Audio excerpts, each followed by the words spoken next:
A ka kapacitet e Irani të përballojë një luftë të zgjatur përballë Shebave, Izraelit dhe aleatëve, dhe në këtë kontekst pastaj varet sa do të vazhdojë kjo luftë nëse ka fuqi. Atëherë, Izraeli, unë e thash pak më herët, Irani ka aftësi të prodhojë 200 raketa në muaj dhe me 10 mijëra dron. Dhe po ta shikosh, gjithë lufta e Iranit është orientuar tek raketat dhe tek dronët. Është vërtet ajo që tha zoti Nazarko që mund të jetë shkatruar 80-90% të platformave që lëshon raketa, po Irani ka patur një plan B me sa duket rezervë dhe raketat tani po lëshohen direkt nga malet, nga thelësitë e maleve. Direkt dhe shumë vështirë për tu kapur nga radarët, aq më shumë që deri tani ka përdorur raketat prodhuara dhe dron prodhuara nga vitet 90, tani ka të dielën janë futur, të shtunën dhe dielën janë futur këto prodhimet e reja iraniane, qoftë raketave dhe qoftë dronëve. Megjithatë, ajo të mbetemi tek pyetja juaj zoti Rakipi, çfarë pritet të ndodhë? Unë nuk besoj që Shtetet Bashkuara të Amerikës, pavarësisht këtyre treguesve që kemi, ka hequr dorë nga mundësia për rrëzimin dhe për ndryshimin e regjimit. Mos harroni që ka një tentativë, një tratativë shumë të madhe që të futen kurdët në lojë nga kufiri lindor. Po e kisha mundësi ta bënja këtë gjitha Trumpi, por nuk ju thash. Jo, nuk ka përfunduar, sepse sa po lëvizën gjëra ditë premte për shembull. Në Sulejmania është zona ku janë vendosur këto kurdët, se nuk janë gjithë kurdët, nuk janë peshmergat për shembull. U bë një goditje e zakonshme, 2 ditë rresht Irani goditi pikërisht këtë pjesë. Në qoftë se do futet një faktor i cili do të jetë faktori i brendshëm siç janë kurdët, sepse janë brenda, gjërat mund ndryshojnë shumë shpejt. Deri tani nuk ka. Do të premtosh diçka kurdëve që sepse i gënjeve në Siri. Po.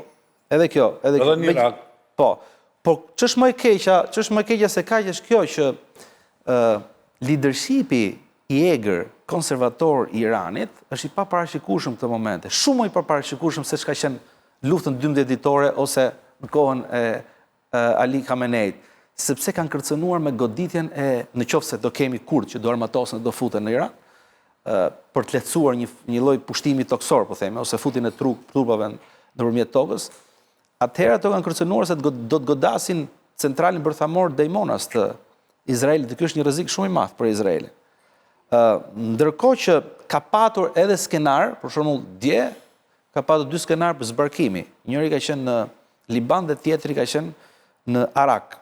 Arak është mendohet, sipas shërbimeve amerikane, mendohet që në Arak ku është një central bërthamor fshihet edhe ai 450 kg i uraniumit pasuruar, cilët Shtetet Bashkuara të Amerikës janë të interesuar ta tërheqin. Dhe ndofsha nëse e gjejnë këtë, sepse liderin e vran. Apo jo.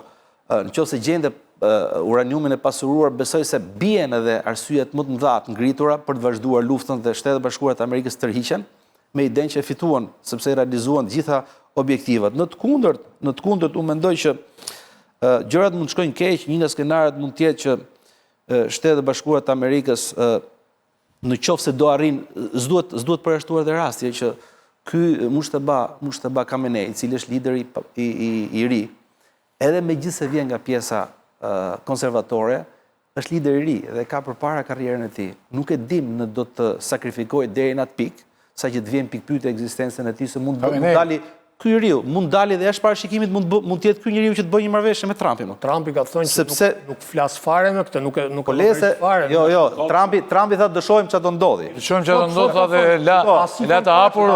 Në qoftë se Shtetet Bashkuara të Amerikës arrin të bllokojnë programin bërthamor, të bllokojnë sistemin e raketave balistike, liderin e kanë vrarë, e kanë arritur gjithçka, bëjnë dhe një marrëveshje e kanë arritur. Kjo është lufta, por për këtë thanë nuk duhet zgjidhej ky dhe nuk flasin fare, nuk komunikojnë fare. Po, sigurisht, po nëse ky është i gatshëm bëj një marrëveshje me presidentin Trump për të përmbushur gjitha kërkesat e tij, çfarë të keq e ka. Përndryshe, unë mendoj që është dyshimi që një regjim ai mund të zgjidhë dyshimin. Është fillimet e veta më.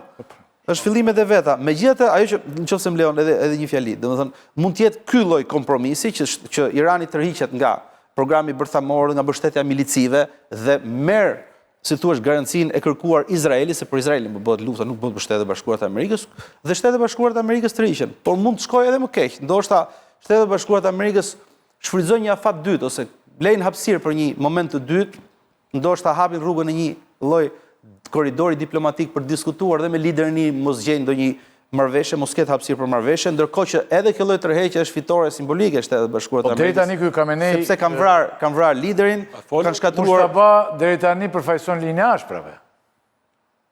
Megjithëse është me gardën e këtë. Shiko, Nga veprat që edhe ka bërë edhe tani, një minutë, po. edhe një minutë ta mbaroj. Nëse këto janë dy skenaret më të Okej, mundshëm, okej. domethënë, po skenari më i keq kush është? Nëse nuk gjendet gjuha me leadershipin aktual të Iranit dhe nëse do vazhdoj të rritet radikalizmi i leadershipit të ri i Iranit, atëherë mund ndodhemi përpara sfidave të mëdha, sepse Irani me atë uranium që ka i duhet vetëm 2 javë, 3 javë për të prodhuar armë bërthamore dhe kjo është rrezik shumë i madh pastaj.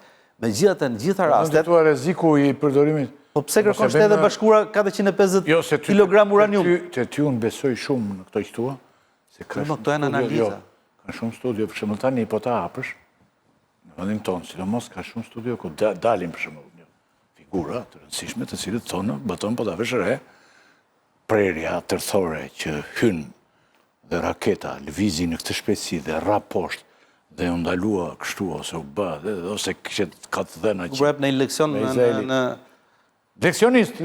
leksione në I kenë po të ty unë Do me thonë, historia është kjo, Irani e posedon një sasi për të prodhuar, një sasi uraniumit pasuruar deri 90% për të prodhuar 10 deri në 12 bomba bërthamore. Gabimisht në njërë bëmi të gjithë karabushër, kështu. Në qoftë se gjërat ashpërsohen, Irani nuk ka qatë, sepse edhe sistemi po lufton për mbijetesë dhe do i përdori gjitha gjërat. Të gjitha armët që kanë dispozicion. Dhe tu qëndron rreziku. Për ndryshe në të gjitha rastet, për t'ju referuar pak zotit Nazarku, i cili me drejt thonë që Shtetet Bashkuara të Amerikës nuk munden, nuk është kjo çështja. Çështja është çfarë quhet fitore. Dhe Irani në të gjitha rastet, në momentin që mbetet regjimi, le të shkatërrohet gjithë Irani, gjithë infrastruktura, gjithë ekonomia, regjimi i Iranit e quhen fitore këtë pjesë. Tani të mbetemi edhe një pyetje, jo, përveç, jo. Kundërshtoj atë që banda revolucionare, banda republikane, ose garda, është dhe pushtet ekonomik. Kontrollojnë 30% e ekonomisë iraniane. Në përmjet fondacione, kontrollojnë naftën. Mentor, e gjithë ekonomia iraniane është në funksion të ushtrisë. Disa Mustafa kishte në qendër të Londrës. Janë pjesa patjetër. Po nuk është historia e korrupsionit, është banale kjo tash. Nuk është histori e korrupsionit kjo. Gjitur me ambasadën e Izraelit. Që ata Jo. Kontrollon të ambasadën. I biri, kominet, ishte 2 vila të mëdha në mes të Londrës, gjitur me ambasadën izraelite dhe rindin për gjonin nga vilat të ambasada. 250 milion euro pasuri në Londër. Edhe kjo që tha Olsi, se tani kjo është ajo dialektikës, që është një bombë bërthamore kjo ngushtica e Hormuzit, pra blokimi ngushtit.